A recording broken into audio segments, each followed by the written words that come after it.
How much is a human being truly worth? When I was a small child, I asked my mother how much money I was worth. She, because of her love for me, answered that I was worth more than all the money in the world. Yet Darwinian materialism can't ground love. Under Darwinian materialism, the value of a human being is reduced to physical matter, a mere collection of atoms and molecules. And as such, you aren't worth very much. As the late Stephen Hawking, a staunch atheist, stated, "The human race is just a chemical scum."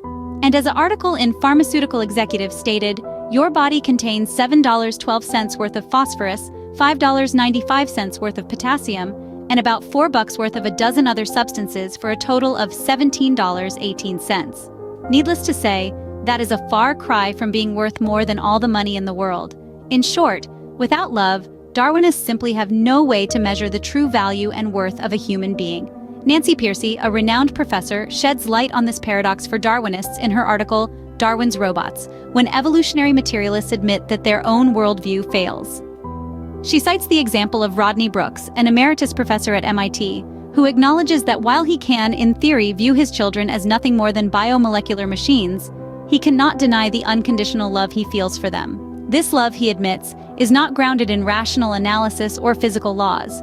Jennifer Fulwiler, a former scientific atheist, shares a similar experience. The birth of her first child prompted her to question her materialistic beliefs. She found it impossible to reduce her deep love for her child to mere chemical reactions. Her recognition of this profound truth led her on a spiritual journey, further away from the tenets of Darwinian materialism and eventually into the arms of Christianity. To repeat Darwinian materialism fails to account for the existence of love and consequently the inherent value of a human being. So, where does this leave us? With the undeniable reality of love as an integral part of our own existence, then we must conclude that love cannot be grounded in materialism. This leads us to a new understanding. Love must be grounded in something beyond the physical realm. It must be grounded in the divine. Moreover, this is not just any notion of God, however. Judaism and Islam, since God exists as only one person, cannot ground love. Only the Christian concept of the Trinity offers a proper grounding for love. The idea of maximally great love necessitates a being that exists in more than one person. Otherwise, we are trapped in the contradiction of love being self-focused, which is contrary to the nature of true love. This notion is further corroborated by the accounts of those who have had near-death experiences. One such individual described the love they experienced as such, "The only human emotion I could feel was pure, unrelenting, unconditional love."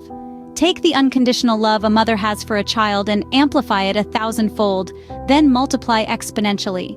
The result of your equation would be as a grain of sand is to all the beaches in the world. So too is the comparison between the love we experience on Earth to what I felt during my experience. To conclude, Darwinian materialism, with its reductionist perspective, utterly fails to explain the existence of love.